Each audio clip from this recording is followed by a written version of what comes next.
Of equal height are standing opposite each other on either side of the road. రోడ్డుకి ఇరువైపులా రెండు equal poles అనేవి ఉన్నాయన్నమాట. So which is 80 meters వైడ్. ఆ రెండింటి మధ్య డిస్టెన్స్ ఎంత? 80 meters. For a point between them on the road the angle of elevation of the top of the pole are 60 degrees and 30 degrees. ఆ రెండింటి మధ్యలో ఒక పాయింట్ ఉందంట. టాప్ ఆఫ్ ది పోల్స్ నుంచి 60 degrees 30 degrees angle of elevation అనేది వచ్చిందంట. So find the height of the pole and distance of the point of the poles అన్నాడు. ఆ రెండింటి మధ్యలో distance and height of the pole కనుక్కోమన్నాడు. చూడండి ఒకసారి.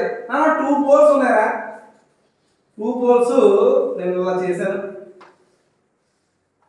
ఇలా 2 పోల్స్ ఉన్నాయి. 2 పోల్స్ ఇలా చేశాను. Equal height. ఈ రెండింటి మధ్య డిస్టెన్స్ ఎంత రాసి ఈ రెండింటి మధ్య ఏదో ఒక పాయింట్ తీసుకుంటున్నాను.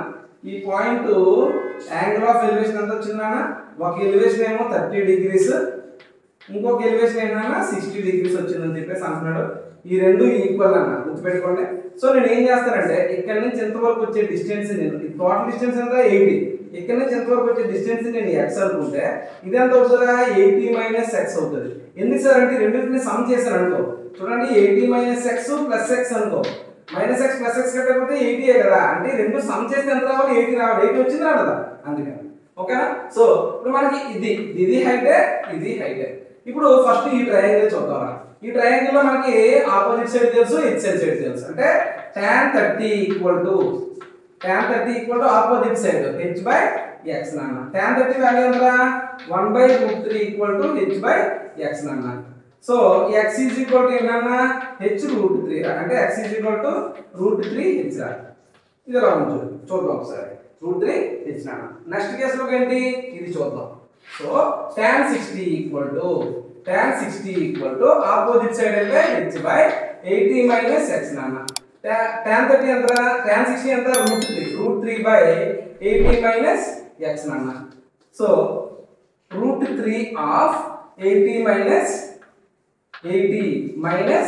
x నాన్న. అంతే కదా. ఏంటిది? h నాన్న. ఇక్కడ h ఏమవుతుందా? h x/√3 అవుతుంది నాన్న. అంతే కదా. x/√3 నాన్న. h x/√3, h √3 80 - x. ఇప్పుడు ఈ h ఈక్వల్ కదా. x - √3 √3 × 80 - x చేస్తాను నాన్న. అంటే x - √3 √3 × 80 - x నాన్న. ఈ √3 వెళ్తే ఏమవుతుందా? 3 అవుతుంది. అంతే కదా. x 3 ఆఫ్ 80 - x నాన్న. సో దీన్ని నేను ఇక్కడ కంటిన్యూ చేద్దాంరా. చూడండి ఒకసారి. So x ఏమొచ్చిందిరా? సో 3 8 0 240 - 3x నాన్న. 3x ఈ -3x వస్తే సో +x అంటే +3x అంటే 4x. 4x ఈక్వల్ ఎంత? 240. 4 1s 460 నాన్న. అంటే x ఎంత? 60 నాన్న. నాన్న x 60 వస్తే మరి ఇదెంత అవుతుందా మనకి? 80 - 60 అంటే 20. సరిపోయిందా? ఇప్పుడు మనకి ఏం కావాలి? h కావాలి. h ఏం కావాలి? h x/√3 నాన్న. x ఎంత నాన్న? 60. 60/√3 అంటే √3/√3 నాన్న. అంటే 60 √3/√3 × √3 అంటే 3 3 1s 320s రా. అంటే h 20√3 నాన్న. సరిపోయిందా? 60 20 20 √3 రా. ఓకేనా.